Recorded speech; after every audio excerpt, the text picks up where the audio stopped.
Don't beat yourself up behind mistakes. You take responsibility for all actions. We move forward. Don't let the past dictate your present. And also, don't allow the things that happen in your past to affect your future. Got invited to Diamond C. Got my guys over here. Hold on. Y'all not getting, y'all know energy like Pops. You in the back? Everybody in the back? We out here at Diamond C, about to go on a tour of their facility. Oh, announce ourselves? So we got Jacob Crabb, Brian Ibanez, Pops and Billy.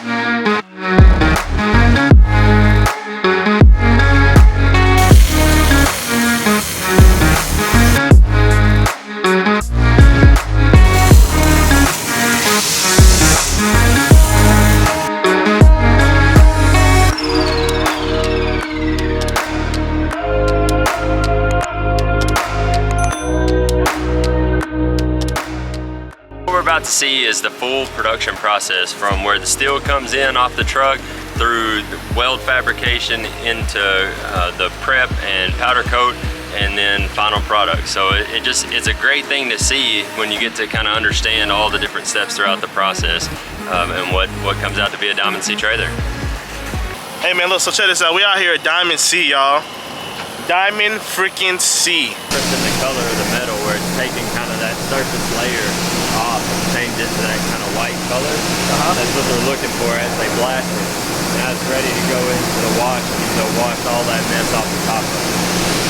This is a force dry oven, which is going through there to get all the water kind of baked off of it. This is the black booth. You can see the lights are off. Or this is our color booth. The lights are off in there. This is the black booth. And so we run probably about 40% of the trailers are 50 are black. The rest are a mix of other colors. So we run black, and then they'll put a space between the trailers. When it's time for color again, we're gonna fire this booth up. So if it's black, it just rolls right on through this one. But if it's a color, then it'll come through the color booth and just get top coated. So we looked at it. It just gels and it has all the waxes. They start coming out and it covers it. This is pretty cool already. That's already done? Yeah, it comes out. Like most of the time, like if a trailer comes out of the oven, I mean they're sitting there waiting on it.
Diamond C was maybe 2 years ago.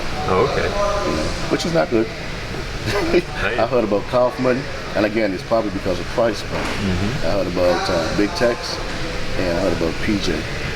All the others just came along as I went. Sure. And Diamond C probably about 2 years ago, to be honest with you. Okay. But I love the quality though. Appreciate that. Yeah, we met a guy on the road and he had a brand new Diamond C 40 footer, beautiful, beautiful truck. What he rented. Part of you see the top of that other building? Yeah. The original office was in there. It's about 3,000 square feet, and so we were 4 and 5 people, pretty well stacked in each office. So we're extremely grateful and blessed to have this building, because where we came from, I mean, it was like sardines. It's nothing like growth.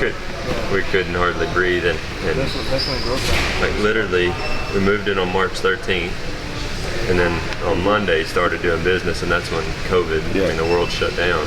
Yes, sir. And so we would have been in real bad shape had it not been for the timing of this building.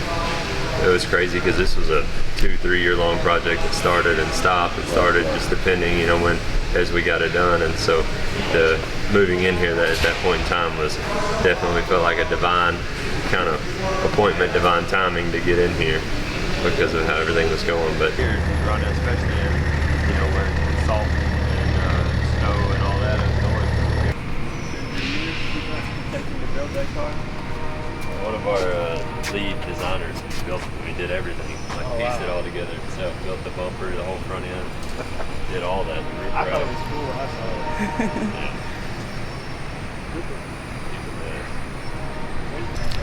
We broke it, testing it, and then we put a new neck on it, and then tested it again, and we just used it as a shuttle. It was actually a completely good 40-foot trailer, but we decided one day we needed to see exactly how strong the neck was. And so we loaded it until we broke it. We made some changes and put a new neck on it. That's why it looks kind of bent. But, yeah, you'll see several of those kind of around. That's where they build all the necks for the gooseneck and for the gooseneck locally, like dump trailers and equipment trailers. So it's all built in one assembly, where then when it slides up to the front of the trailer, they weld it out. The step deck, the gooseneck, and the pintle ring, they're all the same trailer from the headache rack to the bumper. They don't know what the difference is, so they slide up the assembly. So we build a step deck assembly, a pintle ring assembly, and a gooseneck assembly. So they're all the same frame. They just get a different. This is a 40K deck for the 40K GVWR. Get a big square coupler. My mom actually worked for another manufacturer from 1981 to 84. Ended up going out of business, and she had done a lot of the sales and office work and stuff for the guy. And so my dad was driving a delivery truck for Central Freight Line, delivering the general freight. And anyways, when the other trailer place went out of business, they already had our two sisters, and she was pregnant with my brother, and she was needing a job. And so Dad's like, well, why don't we just start building trailers? He's like, you are out of your mind. He told her, she said, because at the time it was so seasonal.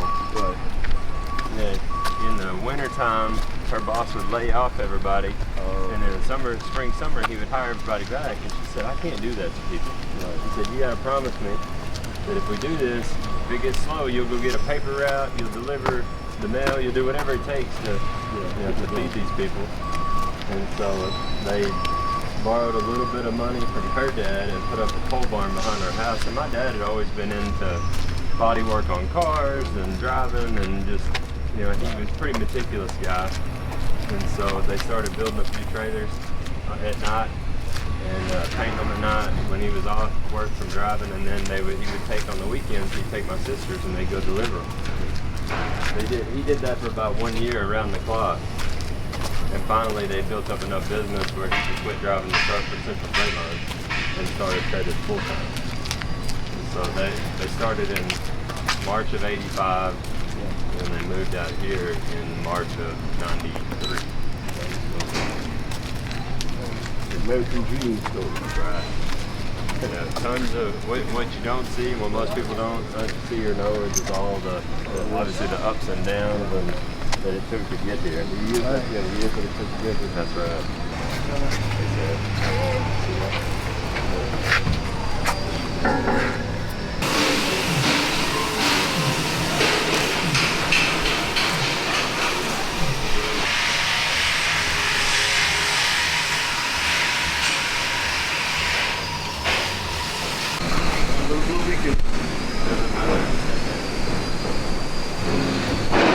That's nice.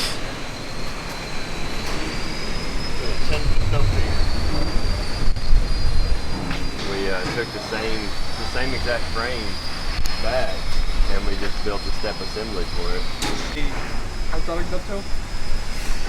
It's preference. I mean, some of the guys, they like to keep it simple and not have hydraulics. I mean, you could run any of the three and do well.